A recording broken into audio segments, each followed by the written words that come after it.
All right, so today I'm going to give just a quick overview of what a number bond is and how we can compose and decompose numbers in kindergarten. Now, of course, kindergarten has a lot of different early literacy skills and numeracy skills, so this is a great way to get them understanding relationships between numbers and how we add and subtract as well. So, a number bond, real quick, this is just a template I have for one. Super easy to draw as well if you're working on this at home. So you have your three circles and then they're just connected. Okay, and essentially they can be seen from any direction, okay, but I focus on beginning it this way to compose a number, and then I decompose a number just by flipping it upside down, okay. I don't usually do a lot with the sideways just because I want it to be more concrete and ready for them to go.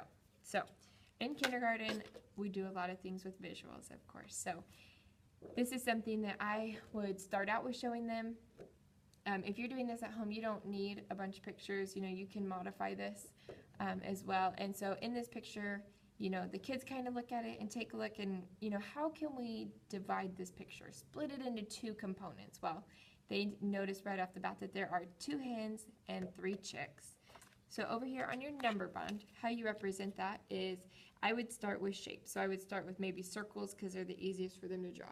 So we had 2 mama hens, okay? And you can also write the number as well because that's good practice for them. And you have 3 baby chicks, okay? Then you need to walk those mama hens down, 1, 2, and you need to walk those baby chicks down the path. So you get 1, 2, 3. Then they can count them and they get 1, 2, 3, 4, 5.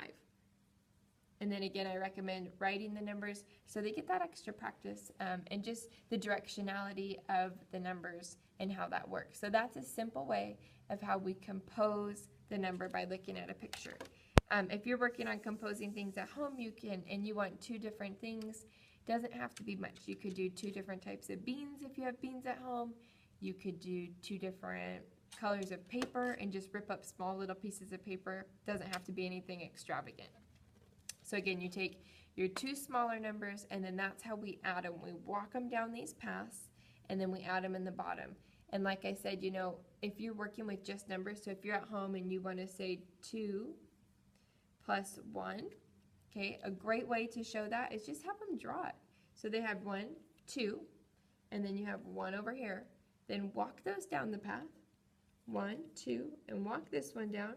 And then they can see that there's 1, 2, 3.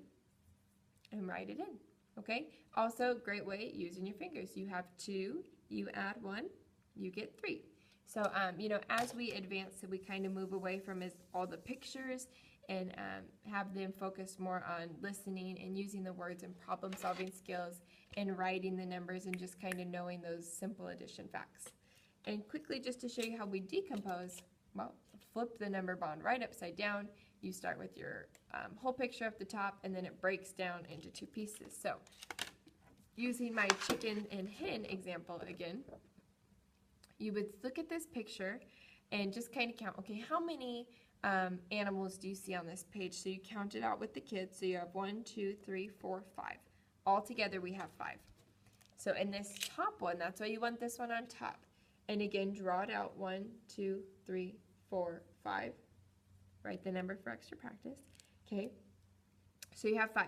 Well, then I need to decompose it. So how do I break this in to different parts? And then the kids kind of look at it and they again have to kind of see, how are we going to divide this again? Well, there are 2 hens and there are 3 chicks. So what we do is we walk 2 of our circles down, 1, 2, to represent the mama hens. And we walk our other 3 down here, 1, 2, 3, and write the number for extra practice. And then they can see that 5 can be broken into 2 and 3. So essentially, it's kind of like a fact family. So you can say 5 minus 2 equals 3. 5 minus 3 equals 2. Or 2 plus 3 equals 5.